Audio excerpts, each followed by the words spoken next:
Okay, so here we go.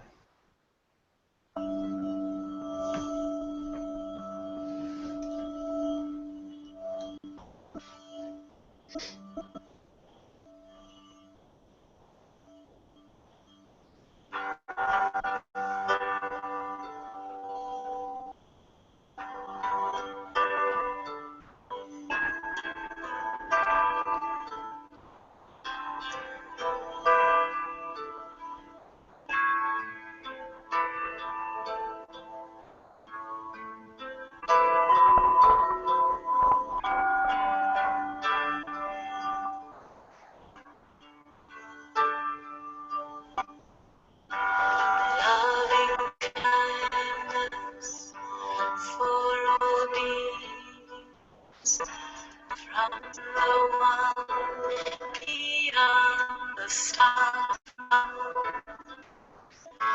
through the darkness into light, we behold the gift of peace.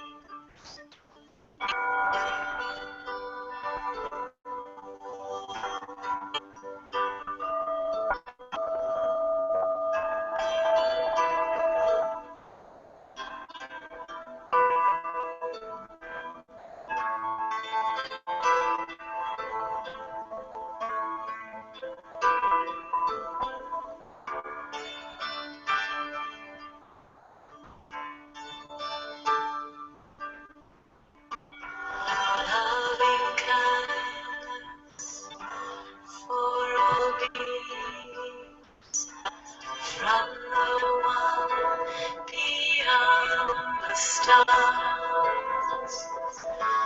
through the darkness into light, we behold the gift of peace.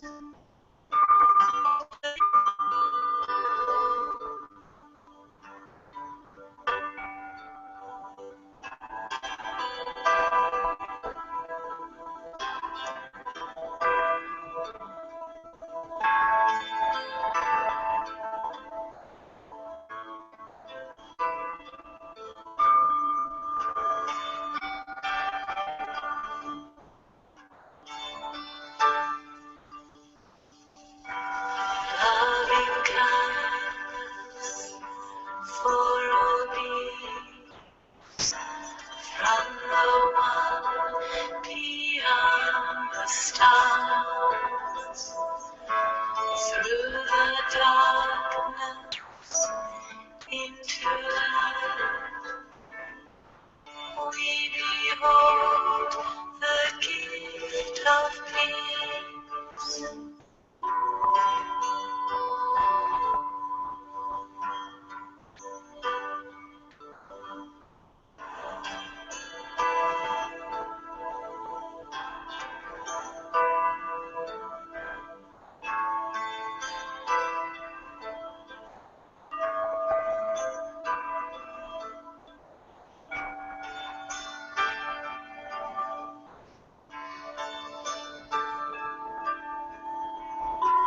Loving kindness for all beings, from the one beyond the stars, through the darkness into light, we behold the gift of peace.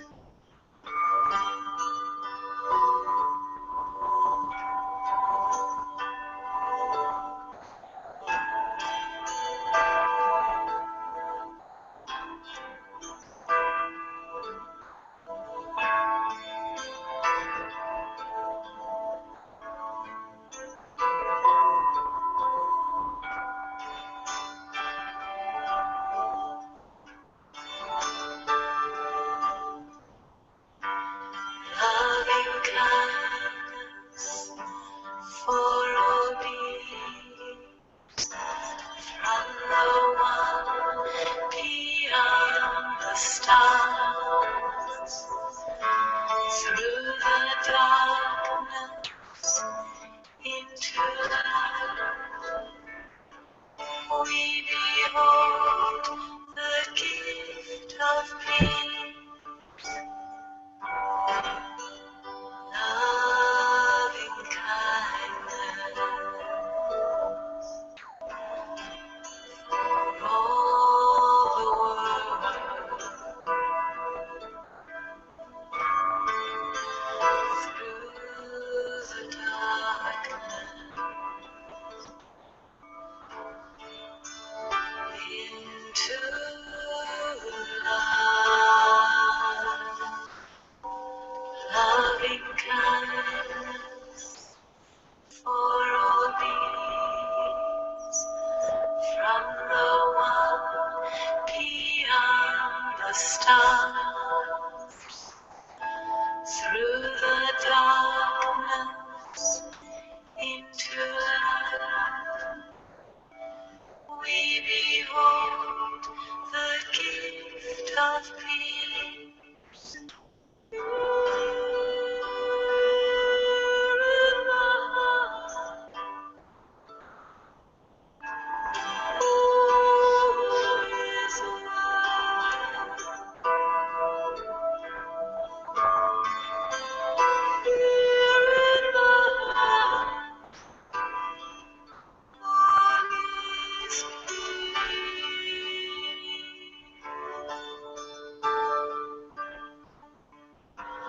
Loving kindness for all beings, from the one beyond the stars, through the darkness, into light. We behold the gift of peace, loving kindness,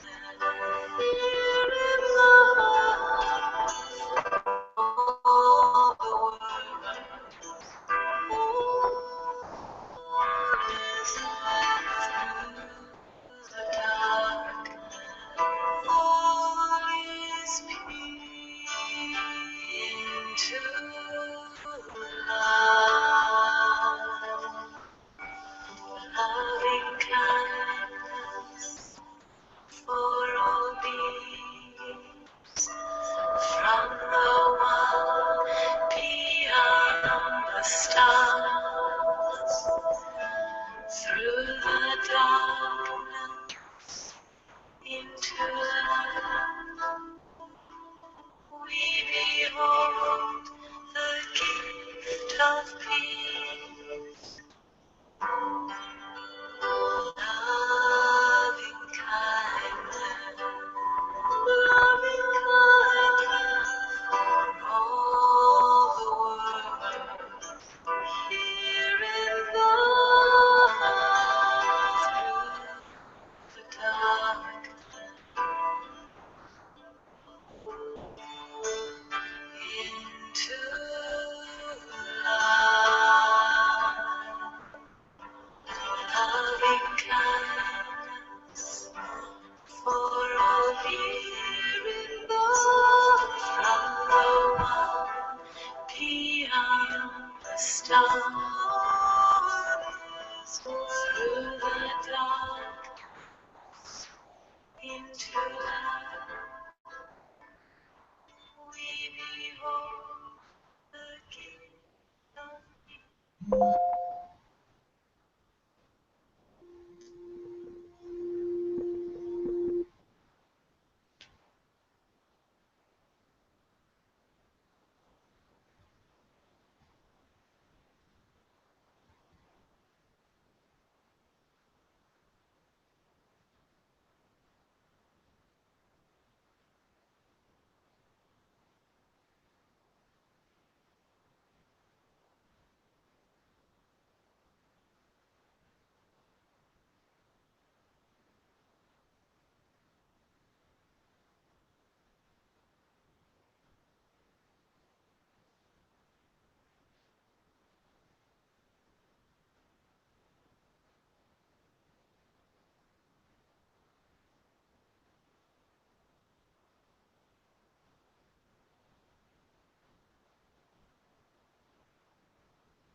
Okay.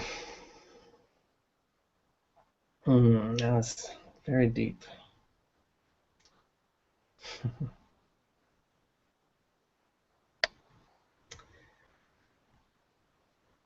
So I think what I'll do now to start the meeting is we have some guidelines or some general, not really guidelines actually, but the group intention, the intention for these Unwind Your Mind groups.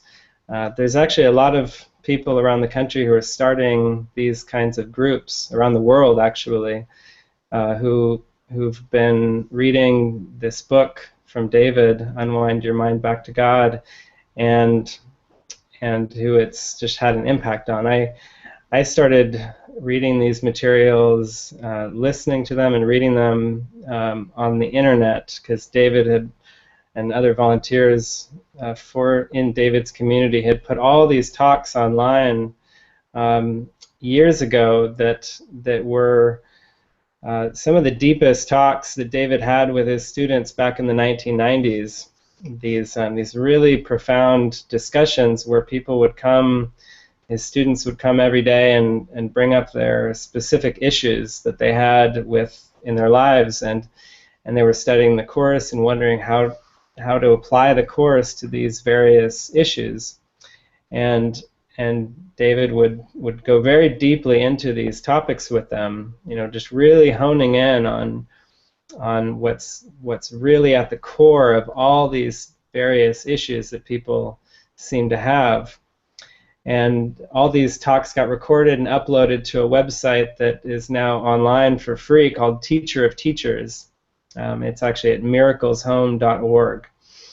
And then recently, people in the community were inspired to transcribe all of these talks and put them into this book. And yeah, it's just been extremely helpful, and many people have started Unwind Your Mind study groups around the country where they can just practice, being a demonstration of these teachings to the best of their ability, and offering a place where people can come together and talk about these ideas, which, yeah, just really radical. I think that a lot of people study A Course in Miracles, but when you really start to get into the deeper practical aspects of it, like following guidance and learning to make no exceptions, then it gets very, very radical, and yet it's what we all want. Everybody really wants to wake up. Everybody has a deep calling in their heart to experience the peace of God on a consistent basis, to merge with the Creator, to merge with our Source, and that can't happen unless we're willing to stop compromising and to just fully step into our function as teachers of God or miracle workers or whatever you want to call it. I just listened to one of the talks that David gave. Some of you know that there's a big conference happening right now in New York, the ACIM conference that 400, 500 people typically go to every year. They hold it in different places, but it's in New York right now. And I just listened to one of the talks that David gave that was very, very deep and kind of one of those, like, let's go for this kind of talks, like a really strong message of it's time. He said in the beginning, I think, that it's almost like Jesus gave us 50 years to get our feet wet, because it's the 50th year anniversary of the Course's inception. When Helen first heard the words, "This is A Course in Miracles, please take notes," back in 1965, this is the 50-year anniversary of that, and he said it's almost like Jesus gave everyone 50 years to kind of just get their feet wet, and now Now it's time. Now it's time to really step into our function, and there's many people, teachers of God around the world who are just fully stepping into their magnitude right now, and I think this group and all these groups that are starting up are just a reflection of that. So the purpose, yeah, that's really the purpose. It's just for us to come together. It's like a circle of support where anything can be raised, any topics, any issues, any thoughts, and it can be, it can be dealt with in a very practical and very helpful way. I've been just very inspired by David's teachings for many years. Since about 2006 is when I think I found David. I started studying the course back in 2003. And I studied a lot of Ken Wapnick first, and I read Disappearance of the Universe, and I got really into the metaphysics. And then with David, it was like, okay, now it's time to fully transfer the teachings to every area of my life, and that's what I've been doing ever since.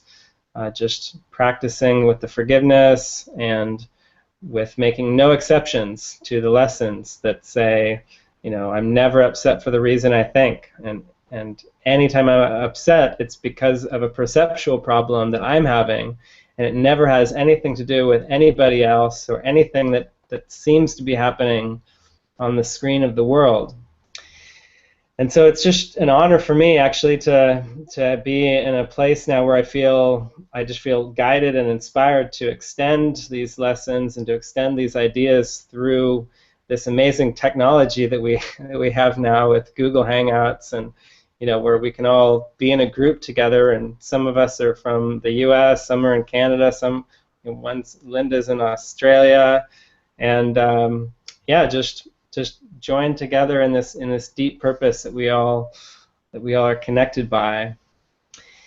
So the first part of this meeting is really an opportunity for anyone to express anything on their heart that they may feel is burdening them. In our community, we call these expression sessions, and we also call them altar sessions, because it's really like we have an opportunity when we join together to lift up our thoughts and put them on the altar of the spirit, we could say, or the altar of the mind, to be released, to just be released.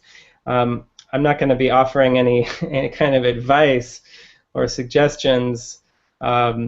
At least not in this portion of the meeting. If you want to go into things later around specific topics, we can. But an expression session is just an opportunity for anyone to express anything that they feel is kind of weighing them down, and then for everyone else to really practice what we could call true forgiveness or true empathy, or perceive no error. It says in the Course, just overlook the illusion that there could be a problem or an issue. And I think the fun thing and the really helpful thing with expression sessions is when someone else is expressing something that they're going through, and sometimes it can be dramatic. There's a really strong temptation that can come up to offer advice or to fix or to help somebody, to say, oh, I was in that situation once, and this is what I did. And yeah, the whole point of expression sessions is to actually recognize that isn't truly helpful. The spirit can come through by invitation to share things, but really the way to be truly helpful is to remember for our brothers that anything that they're going through can't be the truth of who they are. Not to say that verbally, because that wouldn't always be helpful. I'm sure you may have had times when you tried that with people in your life where maybe they were into the Course and you said, well, you just have to realize it's all an illusion or something, and and that wasn't helpful. They weren't in a place, when someone's going through something, they need to just be heard, and if they're making an invitation for help, then something very practical might come through. But yeah, so if anyone has anything that they feel inspired or just moved to share, you can unmute your microphone, and we'll just hold the space for you to express whatever is on your mind.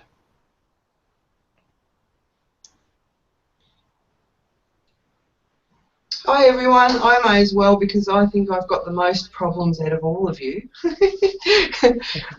So I really want you all to focus and concentrate and forgive all of this stuff for me, okay? Because I'm having a lot of trouble.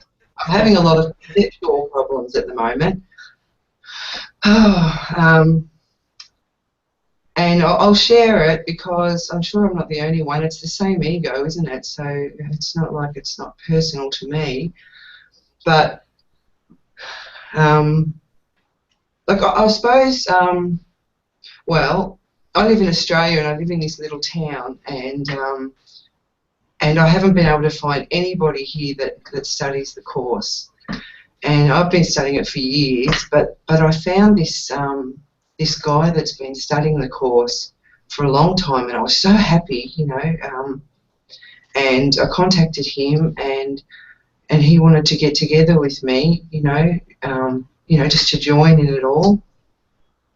And I'm having a bit of an issue at the moment with my made-up self-concept, which I'm not very happy with, because, you know, I'm just about to turn 50, not unlike the birthday of the course, you know, and so I'm just having all this self-hatred and judgment coming up, and as much as I try to forgive, and, you know, I mean, in the course it says, you know, your forehead will become serene. Well, my forehead, you know, hasn't become serene, so I'm going to resort like to Botox and fillers and stuff like that, because the Holy Spirit's not really working for me in that department.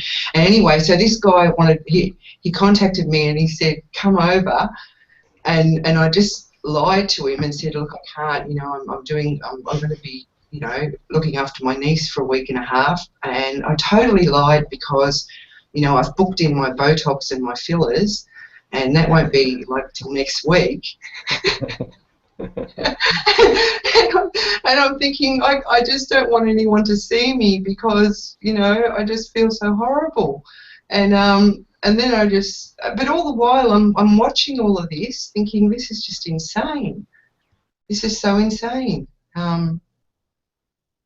You know, here I've lied to this guy, and I know it's all inside me, and it's just crazy, and I think it's obviously, you know, the self-hatred. I'm projecting it out onto him, that he's going to judge me, that he's going to see what I'm really like, and, you know, recoil from me as if from a poisonous snake, as it says in the course. And all it is just, you know, getting together with someone studying the course. I mean, it's just insane. So anyway, there you go. And also I think, how can I possibly help anybody when I have so many problems? Like, I'm addicted to coffee and cigarettes, which is a step up to being addicted to drugs, I must say. I am quite happy with myself. But, yeah, so as you can see, I'm certainly believing in the ego's version of what I am. So, you know, there you go. I hope you can all send me vibes. So thank you. Mm.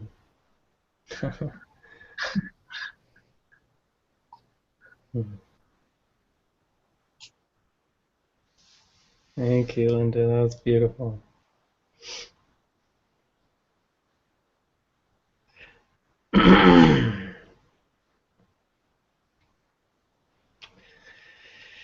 Yeah, that was great. That's what it's all about, just putting it out on the table.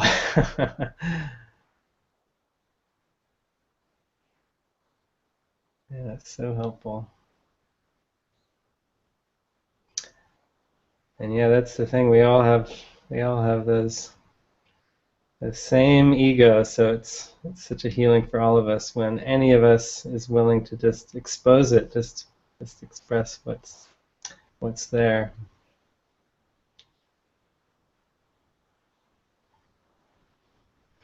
So does anyone else have anything they'd like to? I do. Okay.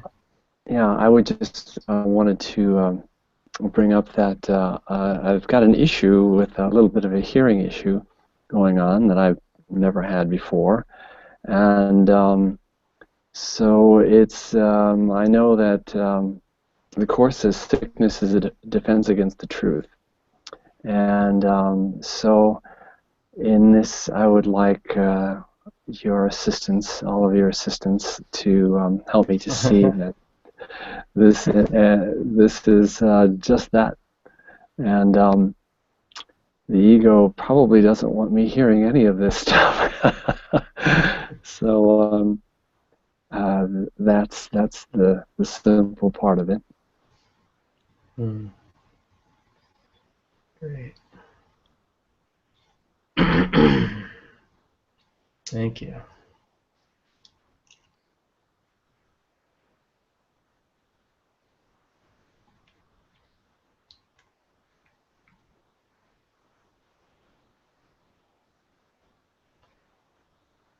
Okay, anybody else?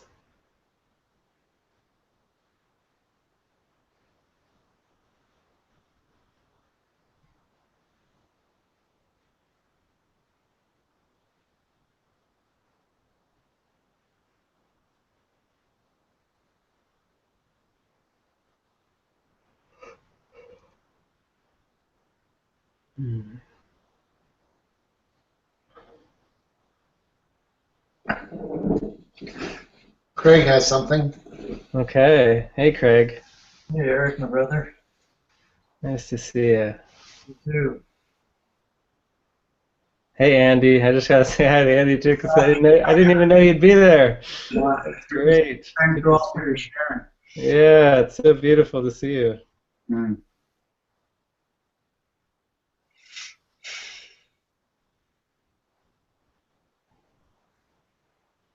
Yeah, I just like to place on the altar my addiction for judging my brother. And how it's such a fear to just trust in spirit. And just place that on the altar. No explanations, no defense, no nothing. Just to surrender my guilt for judging my brother. How addicting it is. How easy it is. And how we fall into that identification of it. So full allowance of whatever fear's got to come up or however it has to play out. So I'm just completely surrendering that, what it looks like or how it'll come about. But I'm placing that fear on the altar. So thank you. Yeah.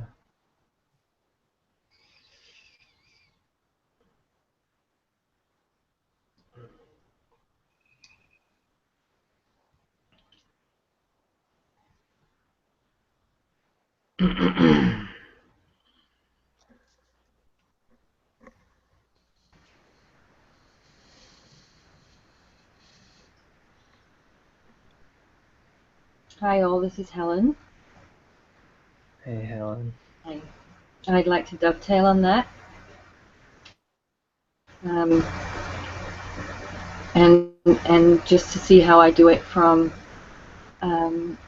it's really subtle. I'm,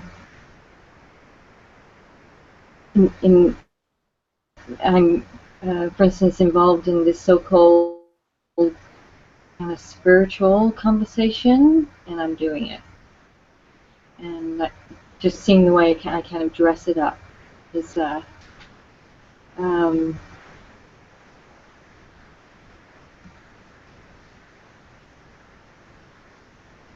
I kind of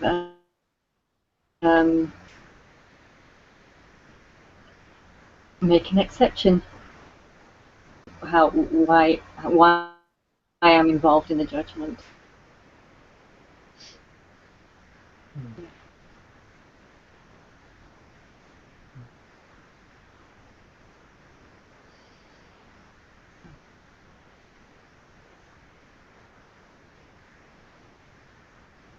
Thank you.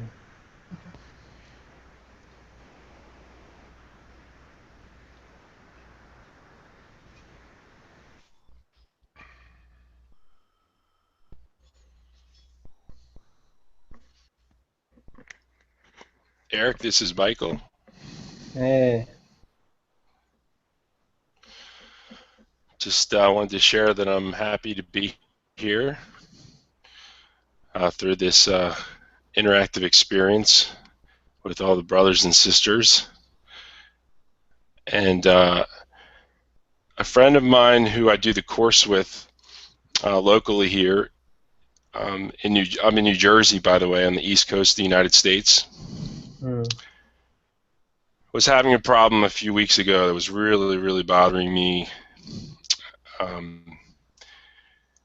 It's particularly in social environments, in hectic environments, for example, grocery stores, or just going about, and sometimes at public events. And one of the things that he helped me to see is that if I ever were to feel some guilt creeping in or some judgment, whatever subtle forms they come in, it essentially comes down to the fact that I'm seeing my own guilt. And he recommended that I look at the innocence in everybody and use that as a moment-to-moment practice, particularly when we're in those type of environments, as opposed to when we're by ourselves. It's easier. It's generally when we're around other people that, for me at least, that's when these things happen. So I just want to share this because it's been a very powerful practice to just consciously see the innocence in everybody. And it's actually, over time, I've noticed that the inner, the feelings that would come up that would be uncomfortable have started to subside from doing that, just consciously relaxing for a couple of seconds, all judgment, and just, regardless of what happens, I have an affirmation in my head that, well, it doesn't matter, the person's innocent. And it's very, very powerful. I was surprised at how powerful it was. So it was a friend that could see something in me that I wasn't able to see in myself.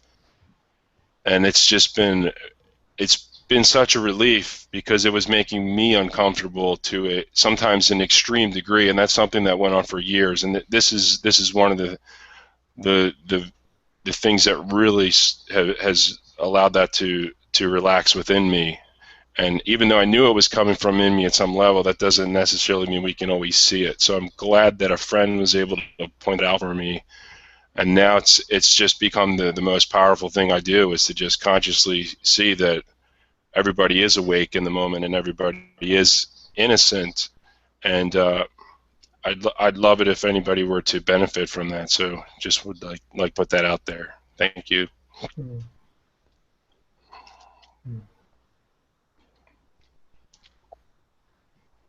Yeah, thank you.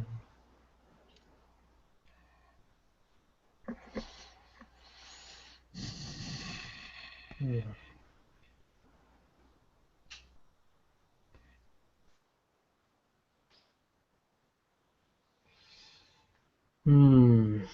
Okay.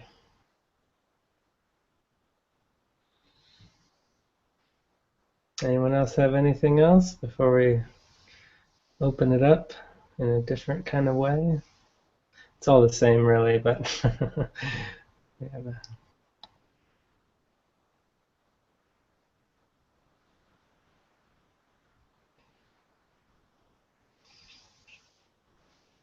Yeah, so we can really just start to go inwards now and just get in touch with these ideas in the mind that really it's as if we have all these ideas that the ego has made up, that the ego that are the ego actually, and all of our ideas that we have about time and space, that we have about other people, about situations, about our lives, about everything that we perceive in the world, is coming from a belief, an underlying belief that we have actually separated. And every single time that we pay heed to something in time and space and actually kind of concretize it, whether it's a person or anything, it's basically another moment of the unholy instant. We could say that the unholy instant was the instant that we seem to separate from God, which seemed to occur, we could say, long time ago, but in reality it's happening. Oh, it's just like a momentary thing that we choose to just experience over and over and over again, because of the fear that if we were to truly accept the holy instant, then we would cease to exist. That the self that we've so identified with, that we've now completely replaced our Christ identity with it, it's become so precious to us and so special that it just seems like it would be too big of a sacrifice to let that go. And I think, you know, the most helpful way to kind of go at this is to start to apply these ideas, these metaphysics, to whatever is up in awareness as being an issue. You know, whenever we have something specific that's irking us, you know, or that's irritating us, that's giving us a big amount of fear. What, you know, could be something like our job security, or an intimate relationship, something that we're afraid of losing, perhaps. That these are like the golden opportunities to reclaim the power of our mind. We can't really reclaim the power of our mind so long as we seem to be just kind of skating along, thinking that everything is hunky-dory. As long as we actually believe that we're happy in this world, the ego is kind of going, all right, you know, I've got him right where I want him. He thinks this is a good place, and therefore I can continue to exist. And the ego is really the self that we think we are when we think we're happy in the world. But yeah, the Course is so radical in the sense that it's teaching that this world that it's impossible to be in this world. That it actually, there's one line in the Course that says, how can you find joy in a joyless place except by realizing that you're not there? And so the only way what he's saying there is the only way we're going to actually be joyful is in the moment we realize we're not here, that we're not here in the world, that we're here, that we here as spirit, but that we're not here in the world as a person, that we're actually the mind that made up this world, and even beyond that, we're not even that mind. We could say that's the ego mind that made up the world, but we're the mind of Christ that is beyond time and space and beyond the ego entirely. So yeah, just practically speaking, I just want to open it up to anything that any of you want to go into now. If there's something specific, you know, like a specific situation that feels that you just don't know what to do, but it feels like a problem, then this could be an opportunity to go into that. I just remember in the book, you know, David would just spend hours and hours and hours going into things with people, but it always started with a really sincere request, or a sincere you know, wanting to look at something and kind of go under the surface. So yeah, this is really just a time where you can just unmute your mic whenever you feel it, and share anything. And if you have any questions too from the material, this would be an appropriate time to ask any questions. I got an email from Louisa, she was actually in the group a little while ago at the very beginning, but I think she dropped out. She was having trouble with her internet connection, and she was just wanting to go into kind of the distinction between form and content, kind of getting more clear on that. So if she comes back in, I may go into that. But yeah, I just want to open it up now to see if any of you have any questions or topics that you'd like to raise. I have a question regarding what you were saying about how you can't be happy in the world, and I just wanted to clear it up, because what you're like, I'm thinking that I can't be happy in the world when I'm identified as a person. You know, and I totally understand that, because, you know, that sucks, being identified as a person. But when Jesus was here and he walked the earth, apparently he was very, very happy. So I don't know. I suppose it just I get angry when people say that you can't be happy in the world, because how depressing is that? I mean, that's not what you're saying, is it? Because, I mean, Jesus obviously, when he was here, he did all these things. He was here physically as a manifestation or whatever. I mean, you know, but he was as happy as anything. So, I mean, it's nothing to do with actually form. I mean, it's to do with knowing who you are. You could be happy anywhere, whether it's, you know, because you know who you are and what you are. Do you know what I mean? Yeah, that's a good question. I don't see it helpful. I've never found it helpful when people say, you're not here, you can't be happy when you're here. I mean, that's just depressing. Yeah, it's almost like saying, you know, you won't be happy until you've released, until you no longer identify with being a person, like you just said.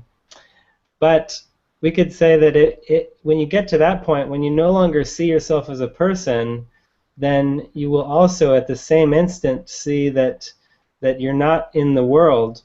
You'll see that the world is actually in you. Yeah.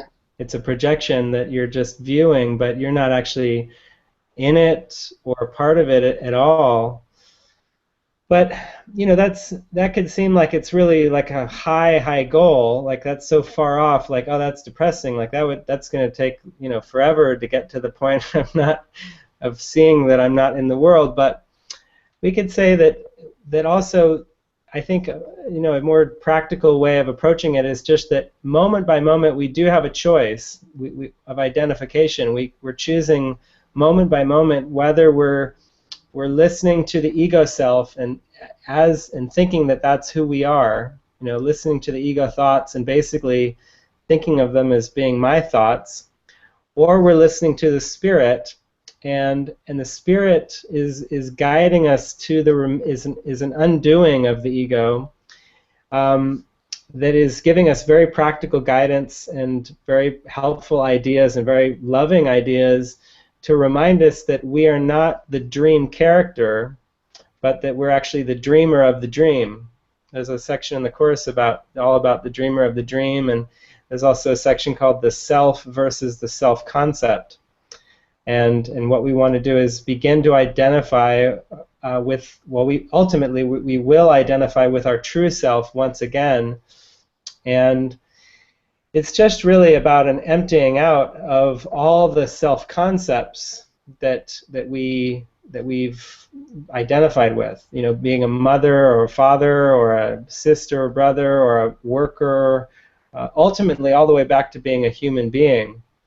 But I think that line that I quoted from the Course is really just pointing at it's just so that we don't get complacent. We don't want to, you know, it can be a temptation to think that we've reached a certain point in our life, and, you know, many people in the world actually believe they're happy. They feel like they've achieved, you know, they would say, I'm a happy person because I've achieved financial success, or because I have a great family and I'm happy and I have great hobbies and I do what I want.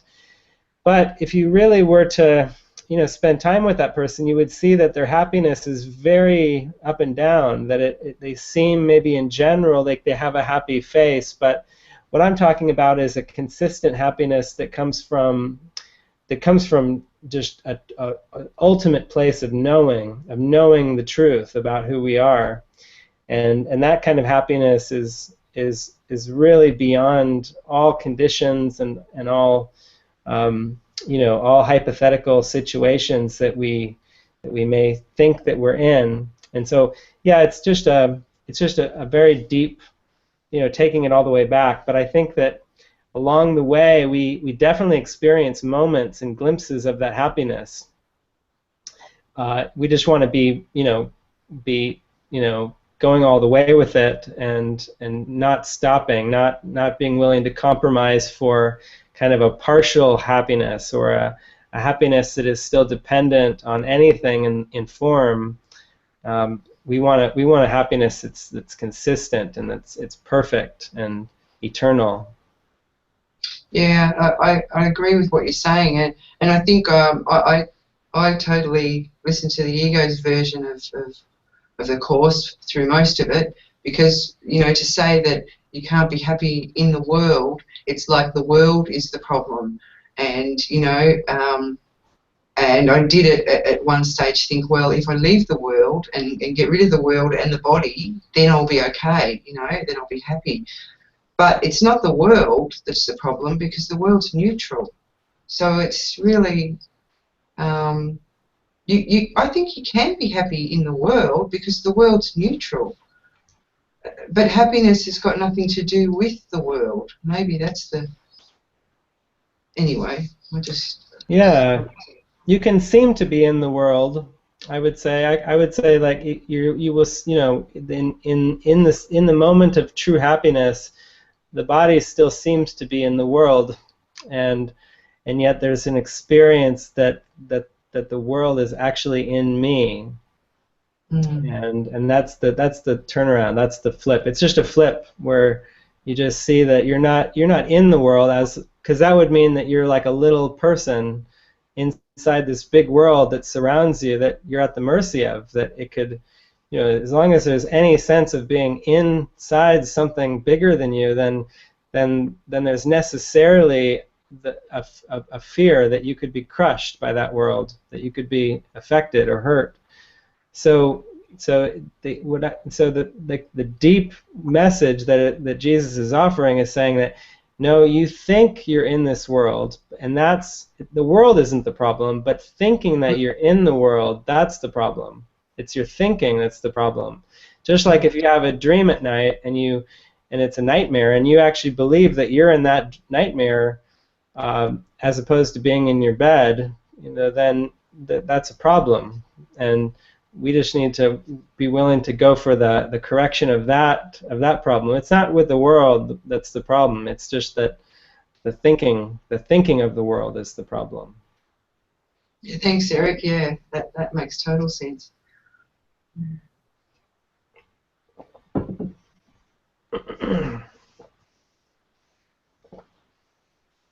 Which is why.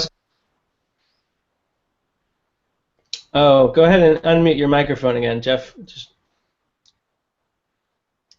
think we just muted you. Well, sorry about that. Which is probably why it says in the course, seek not to change the world, seek to change your mind about the world, because the world's not the problem. Yeah. Yeah, that's it. That's exactly it. Yeah, that's been, I love that line. I use that for everything, because I was a therapist for many years in like a kind of traditional, well, not really traditional, but I did hypnotherapy. That was my career, and I remember that the biggest lesson for me to learn was to remember that when clients would come to me wanting help with a specific issue, whether it was smoking cessation, they wanted to quit smoking, or they wanted to lose weight, or they were depressed, and or whatever it was, that I had to remember that it's not really an individual problem that they're having. It seems like they're having a problem, but with the chorus, with that line that you just quoted, we could actually say, as a therapist, what I was reminding myself is that seek not to change my client, seek only to change my mind about my client.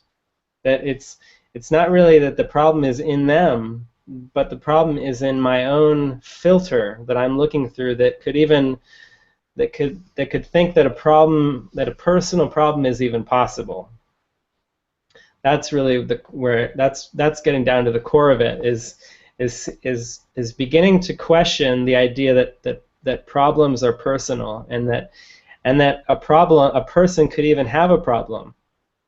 that there could even be such thing as an individual or specific problem, because what he's saying in that line is that the only problem is your mind, your own perception, your own filter, or the voice that you're listening to.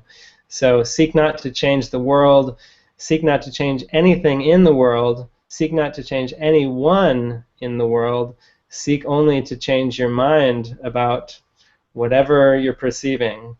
And that's just been the golden ticket. That's for me.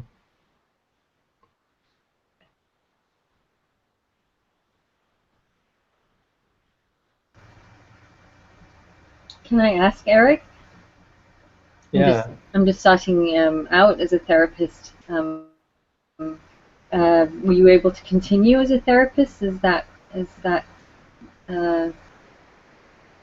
began to dawn on you? That experience and understanding?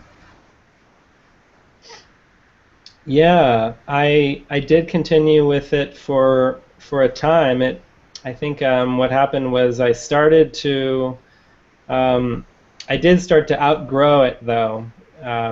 For a time, it was very, very helpful. I was, I was living in Austin, Texas, and I had this career, and I had a mortgage, and I had credit card debt, and so, I needed an income, and I was also finding a lot of benefit in the work, because every time a client came to me, I had another opportunity to practice the mind training. And I think when it started in the beginning of it, I think it was more of a focus on trying to find the right techniques for the clients. I went through a lot of training, specialized training, as you probably have as well.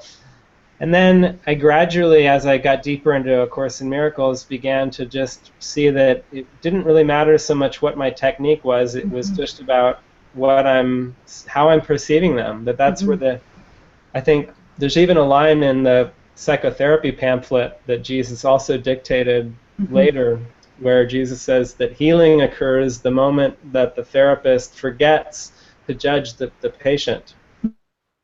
And so that was really helpful for me. I would just remember that it's all about me, and then gradually I did start to outgrow the career. I think I stayed with it. It wasn't really providing any more spiritual growth, like for myself at a certain point, and I was only doing it for the money at that point, and I was still too afraid to let go of the money because I had the mortgage. But then it was not too much longer after that I just started becoming immobilized. But yeah, and for a while it was extremely helpful. Yeah, thank you. Yeah.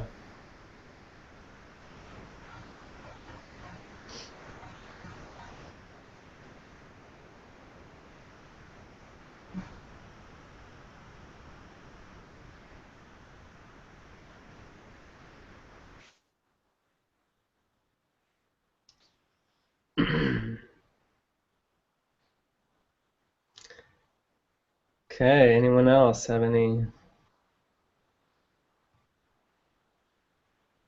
thoughts? Thoughts to explore. Yeah, I don't know how. The ego mind is telling me this is such a small thing. Why bring it up? And that's probably the best reason to bring it up. What I've been noticing lately. Now, I've just driven a long distance. In the last week and a half, I drove 5,000 miles or something like that from Mexico to Victoria here in British Columbia. But I'm just noticing that I'm tired. Like I'm sleeping a lot. I'll be a couple hours into the day and I'm tired again. Even right now, I'm really having a hard time keeping my eyes open and staying focused on the conversation. So, yeah, I don't know, what it means, or even if it means anything. I'm giving it the meaning that there's something wrong. So of course that makes me feel you know, off. But yeah, I'm just really noticing it. Like it's really, really coming into my awareness. Mm. Yeah. Yeah, that's an experience I've had a lot as well. It definitely seems like there are phases I go through where I just feel really lethargic, or I think it's, yeah, looking back, it's always, as you know, just like the ego's, like any last ditch effort it can make to keep us kind of stuck it's really just like stuff that's unconscious, and it seems to manifest as a feeling of tiredness, or a feeling of heaviness, or lethargy is how it always is for me. And I always just found that the only thing I could really do is just fully allow it, like really. Yeah, I mean, of course the ego is going to make us feel bad and then tell us that there's something wrong with us so that we will try to fix it. And it's the worst thing that we can do when we try to fix it. Anytime we're feeling anything other than happiness and we're trying to fix their bad feelings, then it's kind of just like adding, it's like reinforcing the bad feelings. It's like adding guilt on top of it. But there is a sense too, I think, where we can just be vigilant in our prayer. I remember a few weeks ago when I was in California. I guess it was more than a few weeks, maybe a month or so, when I was in California, and it was before I came out to Utah. I was feeling, yeah, just a kind of similar, kind of what you said reminds me of how I was feeling a lot of the time. And I remember one morning I woke up and I just prayed. I felt like it was getting unbearable. Like it really felt, I just felt horrible. It just didn't feel good at all. And I knew that the answer was I had to tap into my inspiration. I had to find, okay, what's my next step? Like what's going to be the next step that's going to kind of propel me through this? Because it's almost like moving through mud. And I don't know, it's just a block in the mind, but how do I get through it? Well, something inspirational has to pull me through. There has to be some practical guidance or advice from the spirit that will pull me through that mud. And for me, as it was this idea of going on a tour, these Unwind Your Mind groups, and it just kind of came in a flash. But I think I had to hit like a rock bottom point. I just felt like it was getting so bad, and I was just one morning going, Spirit, like, you got to help me here. I need something, like anything. Give me something to do, like something to inspire me. And that was what came in. But yeah, I think it's just a very, it's just to be expected that these waves of darkness, even though they may not seem like emotional darkness, but even just physical darkness, which is really the same thing, just seems to be experienced differently.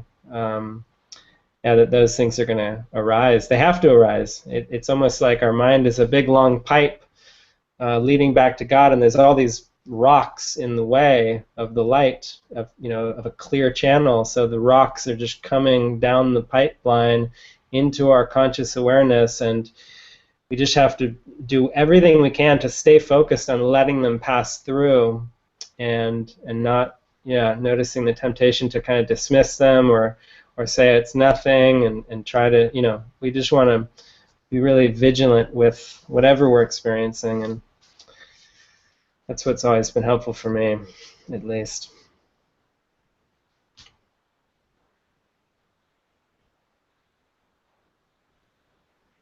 I wanted to mention that last week when we had our session with this Unwind Your Mind group, it was very similar to what we're doing right now.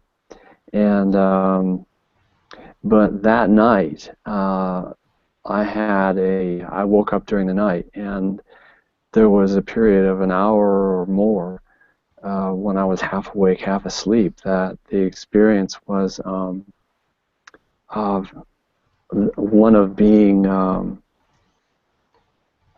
almost out of the body, having a connection with very strong connection with spirit, and it was really quite wonderful. But I know that it was brought on by this this sharing in a way that's not consciously obvious right away, but that the understanding or the effect of spirit on our awareness is something that we don't always pick up on right away. And in this case, for me, it was during the night, and it was kind of surprising to me that it was so powerful. Mm-hmm.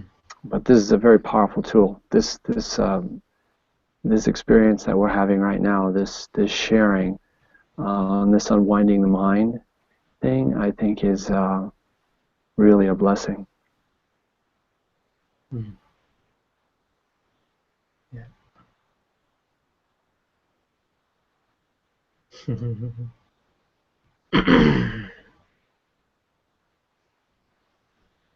Yeah, there seems to be something that's so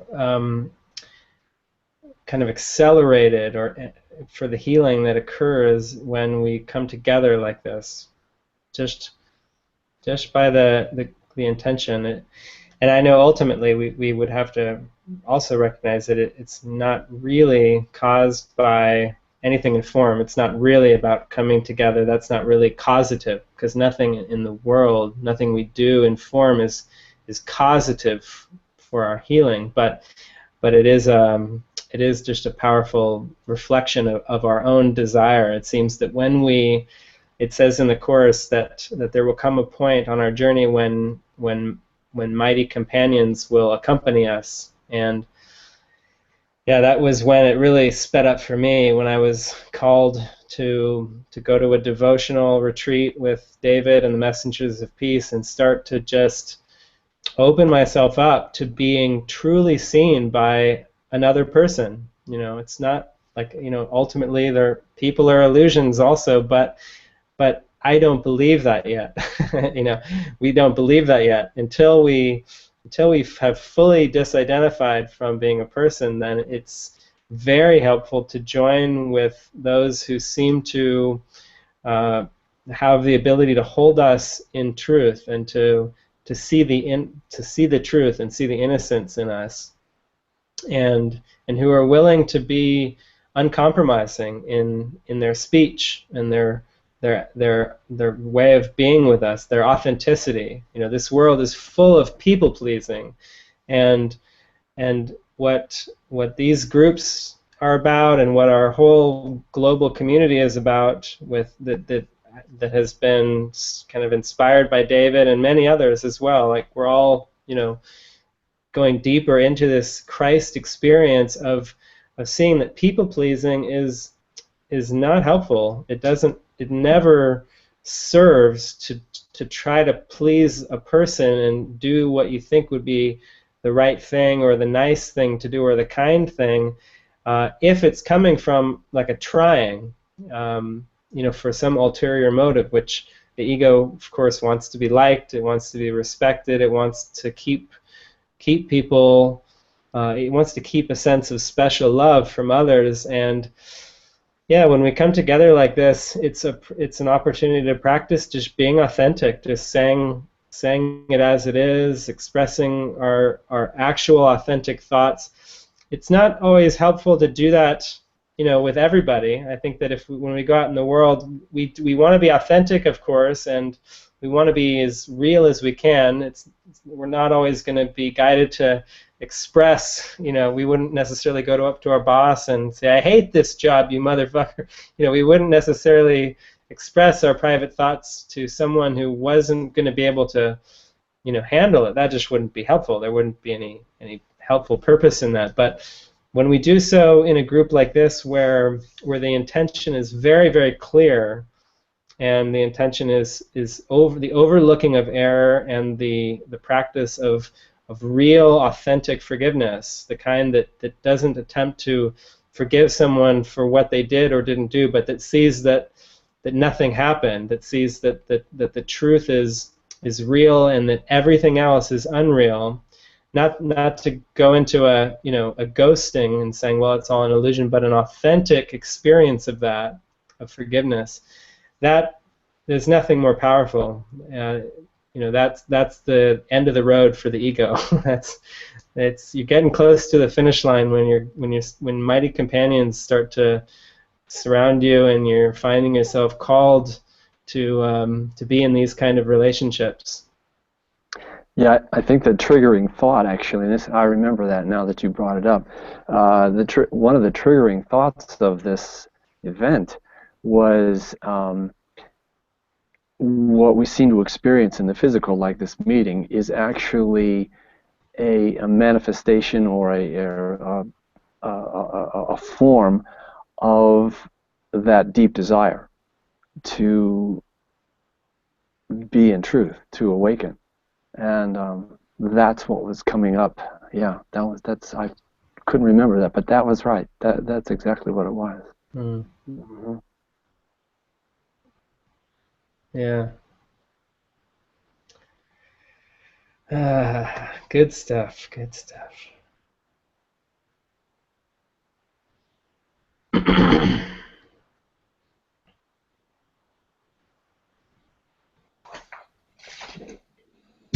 Hey there, I just wanted to actually share what I'm going through right now. Is that it was guided, I guess, or guided for me to get a part-time job while I'm up in Canada community. And yeah, that was an experience going through that.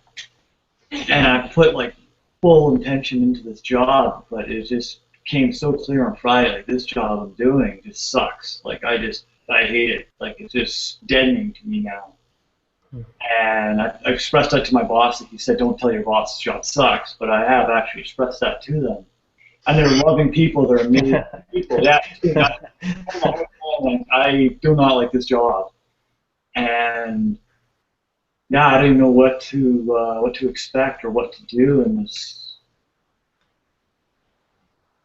There's a bit of you can just quit and trust in spirit, but something else will come by, or what does this mean? What does that mean? But it's like going beyond that and just full allowance of whatever's coming through and whatever's needed, and expressing and sharing with the support I have here. So it just feels like this, like you talk about the tiredness and the deadness and all that, and just like saying, what is my function right now? So I just wanted to share with you this thoughts of possibility of quitting a job or what I'm going through right now, and just joining in with everybody in this, and just when fear of taking a step or fear of allowing what's coming through due to predetermined scenarios. It's really interesting because I'm just not hearing anything on it and just being patient with it. So I'm just being truthful. So it's it's really interesting actually watching my mind on this. And so I'm at a loss what to do, but that's really funny to say that, to be able to tell your boss clearly, and just, they're like, okay, like go back to work, I hate this job, but go back to work. Okay, so not, I know there's fear of getting fired or whatever, but it's just, I really don't know. Understand that. I really don't know this one.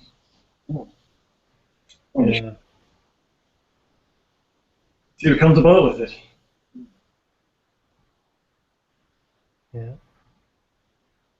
Yeah, I think that what we always want to do is just come back to the truth in every moment, and not even the questions. I mean, the ego can get us caught in a loop of like, what should I do about this job or this situation, and even that that there's an underlying assumption in that question the assumption is that I actually am a person. That's a given, and I have this job, and I'm going to be going to this job or not, and I have to make a decision about what I'm going to do in the future.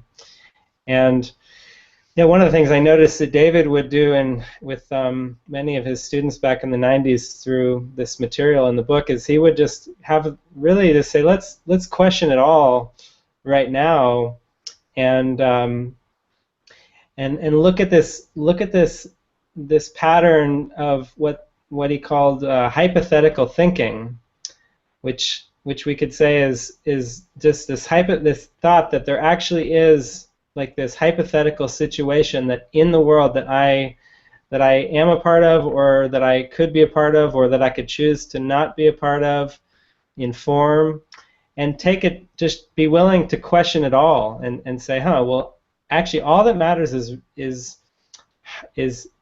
what am I doing right now, really, with my mind? What am I doing right now with my mind?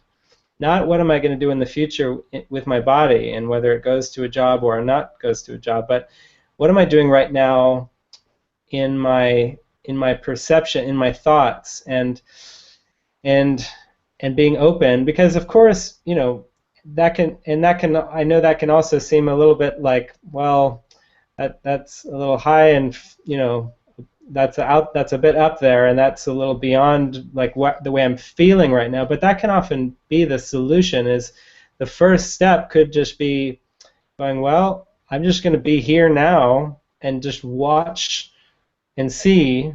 Like you said, that's actually the answer. Watch and see what's gonna unfold, and be totally willing to, when it seems that the point comes that you would normally get up and go to work, just be open and see if you do, or if you feel a strong feeling to not do it, and to look at all the thoughts around potential gain versus potential loss. Like, well, if the pros and cons, if I go, then I'll get to keep my job, but I'll have to suffer again possibly, and all those thoughts are what's in the way of peace now, and that's all that matters. Is coming to an experience that in this instant there is no person.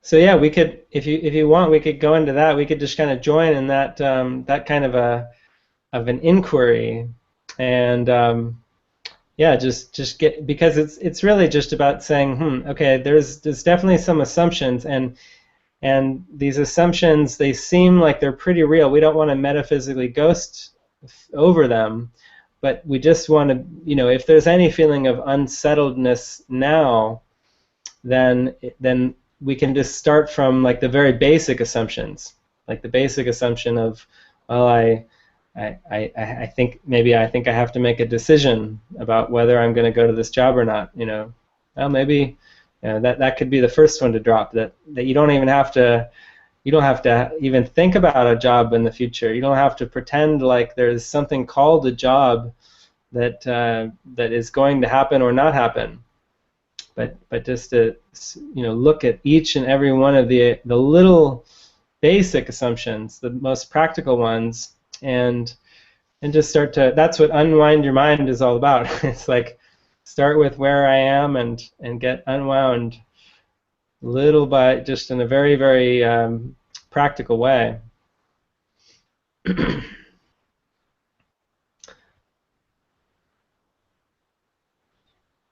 But yeah, that's really what it's for, and all these apparent conflicts or quandaries, rather, that we seem to have about what to do with certain situations, they're just beautiful kind of fodder for this kind of inquiry. That's, with each and every one of them, we can just start and go, okay, well, this is where I perceive myself, and this is what I perceive the problem is, and then by joining and opening up, we can start to get clearer and clearer and clearer on what's really happening, which is a perceptual issue of projecting out a make-believe problem in order to have something other than than my own decision be the cause of my upsets.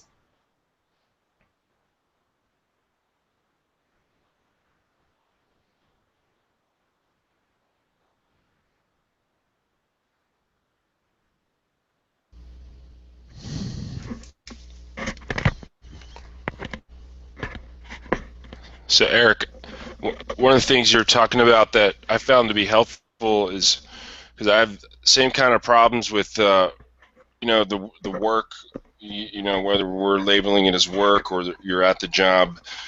I found that it is possible to realize it's the mind and the mind's tendencies regardless, even though we tend to, you know, I've always tended to categorize, you know, this is the job, it's not possible to be mindful at the job, and all these other things the ego can come in.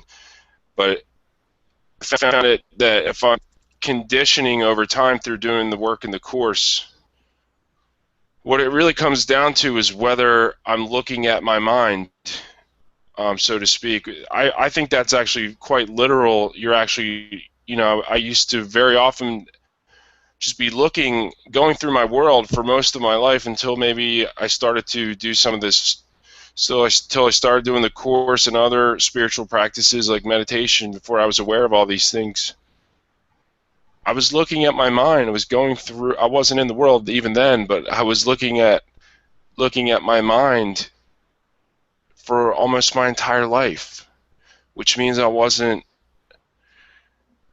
present. I wasn't seeing things with healed perception. I wasn't even really having any flashing moments. You know, when it was really dark, I wasn't having any moments of seeing things correctly. So I think that because of for me with the job, you know, because of the fear that is associated with a lot of people as well, with money, that seems to be the toughest one because it just pulls us. It's like the push-pull thing, and it's like you're ping-ponging. As you do the course more and more, you ping-pong less and less and less because your mind's becoming unwound and it's becoming clearer. But it's I would say in terms of the training ground of the world, the job is the most difficult one. I found it to be the most difficult one of all challenges, particularly because people in those environments are so affected by their conditioning more so than anywhere else because of everybody's shared unconscious fear of whatever it is, you know, whether they're going to have enough money or they're not going to get the position or they feel like they're competing. So it's a tough one. And even as far as we can go with the course, there's always going to, you know, there's always going to be some need for money for practical reasons, whether that's in a job or it's in a, you know, some other type of capacity. But I think the best thing you can do is to just continue to condition the mind as much as possible. And for me, it's gotten a lot easier to where I feel a lot more capable.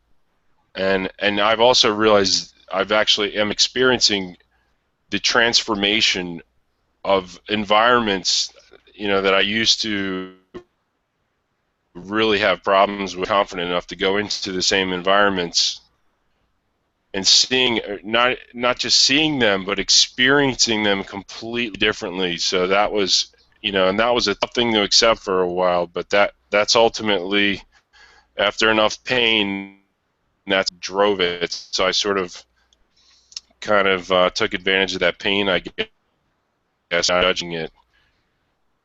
But that one seems to be the one that you can get peace with that well.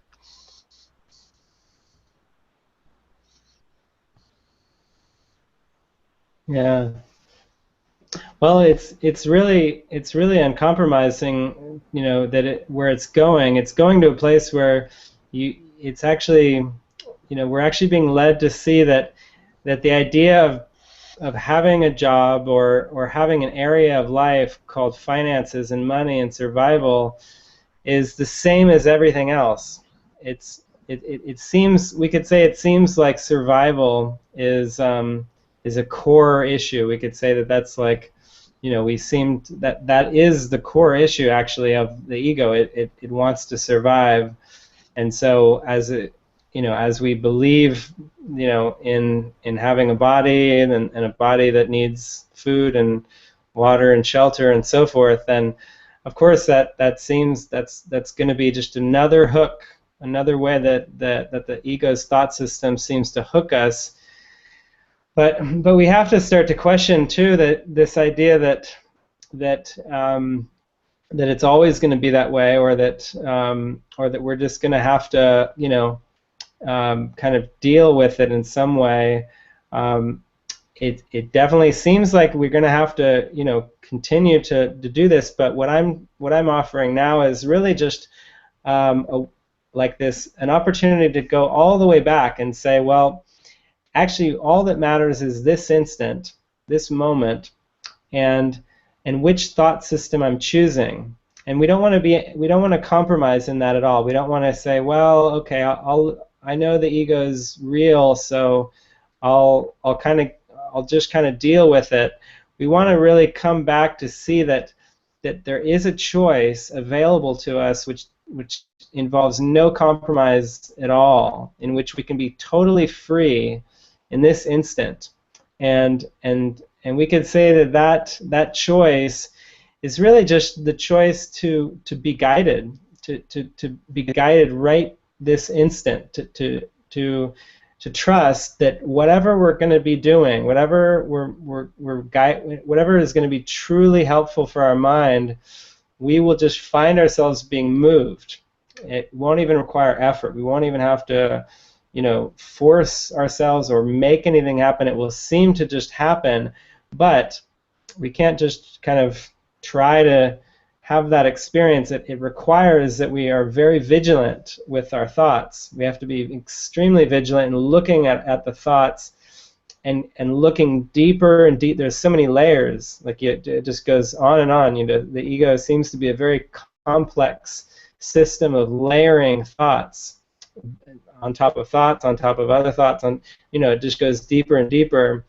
And I think, what I've come to and what I came to then was, when I had a career and I had a mortgage and I was afraid of, what would happen if I couldn't pay my mortgage anymore, is it reached a point where it was just so painful to try to maintain anything, to try to maintain the mortgage.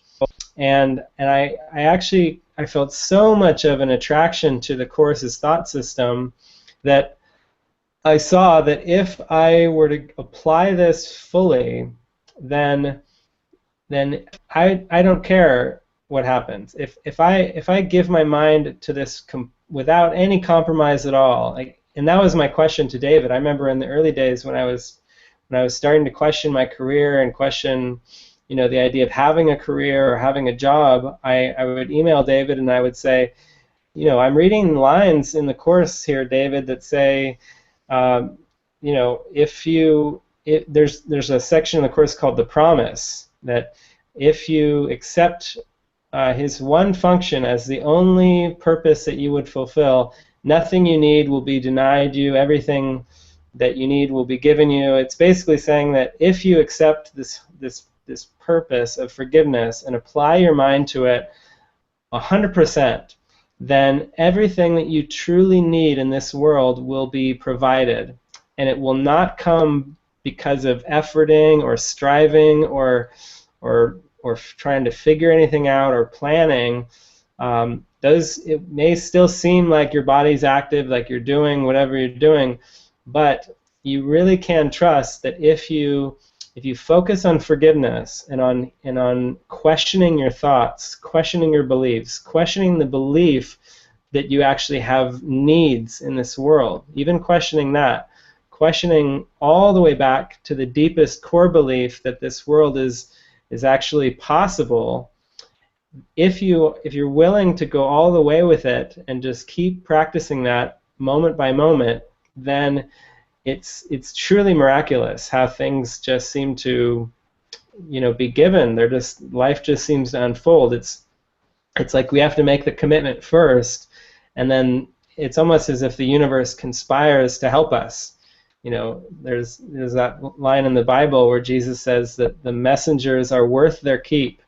That when he would send his apostles off 2 by 2, he would tell them, don't bring an extra pair of shoes, don't bring a money bag, just go and trust, and you will be provided for. And that's been my experience. I haven't worked or done anything that I didn't really feel I was guided to do since about 7 years ago, and everything that I've ever needed has been provided.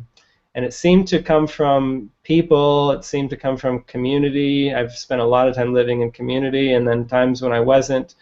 But yeah, I just realized, I got to the point of going, it's not worth it otherwise. It wouldn't be worth it to compromise at all with my heart.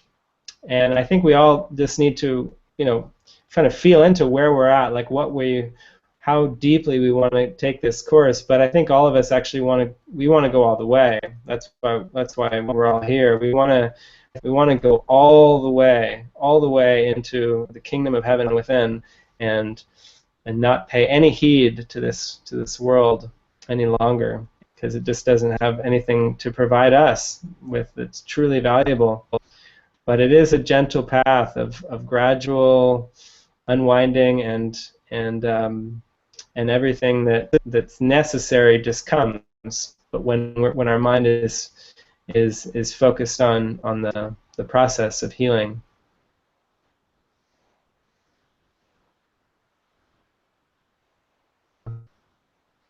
And it's exciting too, because it definitely isn't comfortable, because fear comes up. I mean, of course, the ego's not going to like this idea of committing our mind 100% to forgiveness, to mind training, and making that our sole career. My whole function in life is forgiveness, and training my mind to see through the illusions, to see through the thoughts. And so the ego's defense will be, well, if you keep going down that path, then you're going to end up homeless.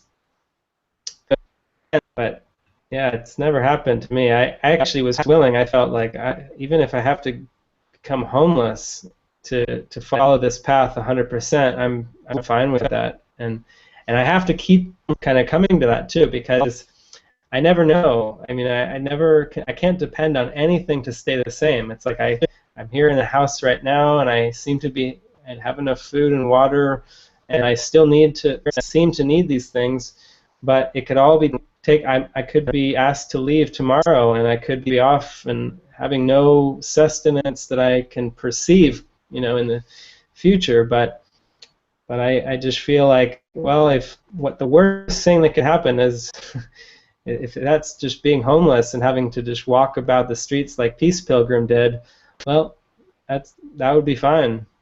I would be fine with that.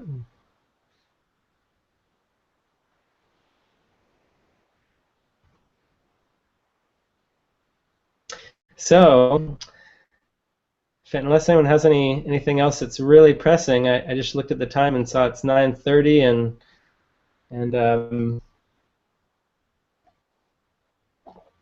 feels like it could be a good time to stop. I remember I did mention it'd be about an hour to an hour and a half. So maybe I'll play a song on my guitar, which feels like fun right now, and yeah, and then we can just turn on our mics and have a closing goodbye. But I'll play. I'm feeling to play a song called "This Disguise," which came through, I don't know, 5 years ago, maybe a little less than that. And I started to see that I had this disguise that I was wearing. It was like this made-up self. I was getting in touch with this deeper aspect of my self-concept, of the Erik. And so I wrote a song to expose it. And weaken it of its power.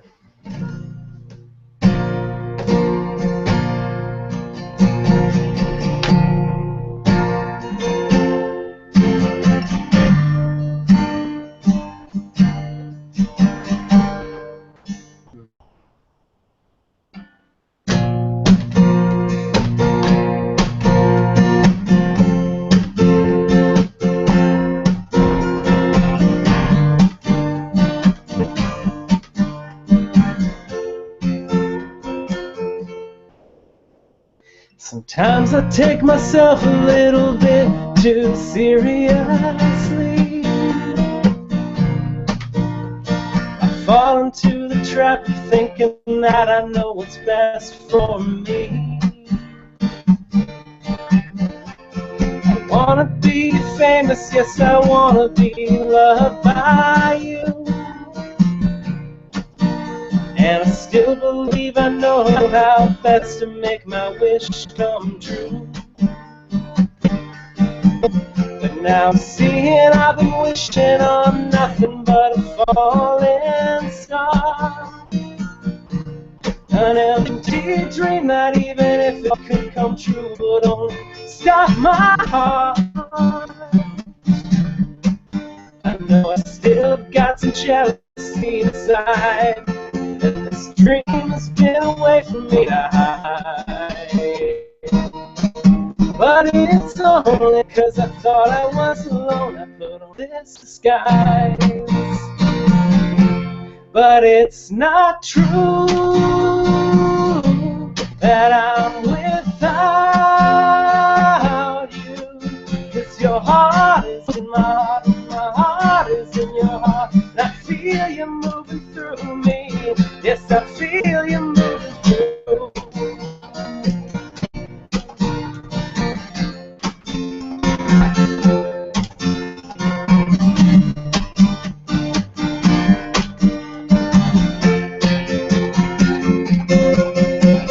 I look into the future 'cause I'm scared of what could happen to me.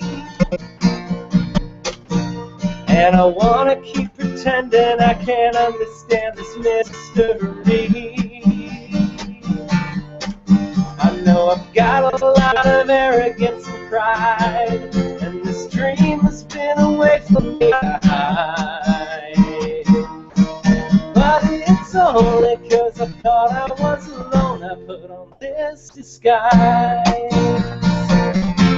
But it's not true that I'm without you, 'cause your heart is in my heart, and my heart is in your heart, and I feel you moving through me. No, it's not true that I'm without you, 'cause your heart is in my heart, and my heart is in your heart. I feel you moving through me. Yes, I feel you moving through. Yes, I feel you moving through me. Yes, I feel you moving through.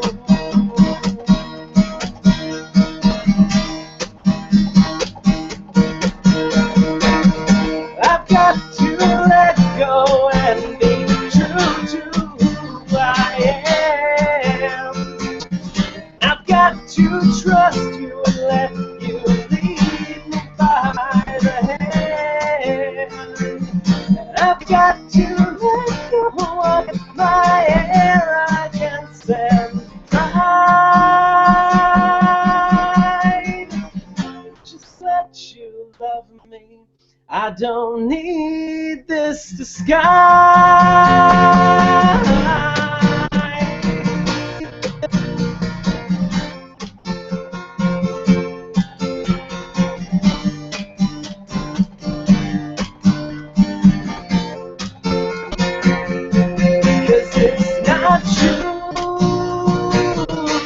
That I'm without you, 'cause your heart is in my heart, my heart is in your heart, and I feel you moving through me.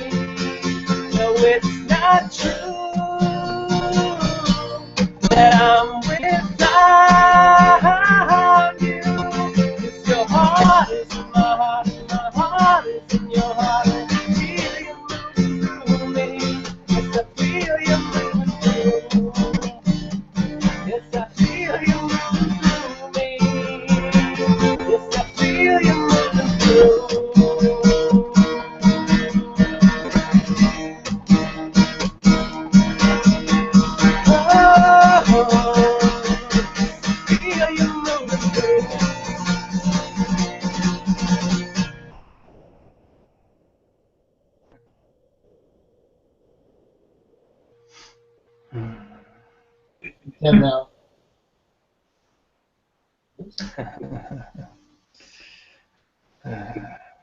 That's beautiful. Thank you. Yeah. Yeah. What an excellent song. Thank you.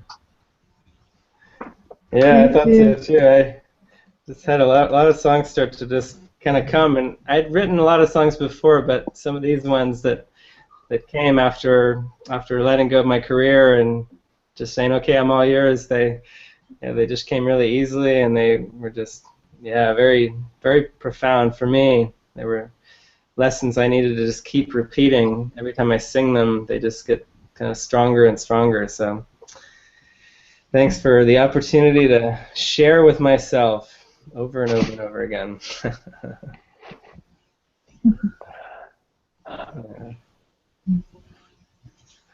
Well, we'll do this again next Sunday for any of you who want to. I will. Yeah, I think I'll just go ahead and send the links to, and let me know if you ever feel like you don't want to get the email for the link every Sunday. Otherwise, I'll just send it to you. And we have a maximum of 10 people that can be in these rooms. So over the next weeks, there may be others that want to join in, and it might be that kind of a first come, first serve thing. But you can always watch the video on YouTube live streaming as well. So either way, you can participate. So thank you guys, and thank you, Jeff, for running the tech there. That's, oh my God, that was such a relief to not have to think about that. Thanks so much, Eric. That was great. Really Thank good. you all. Thank you, everybody. Yeah. Thank you, Eric. Thank you. Yeah. Thanks, Eric. Thank you. Mhm. See you later.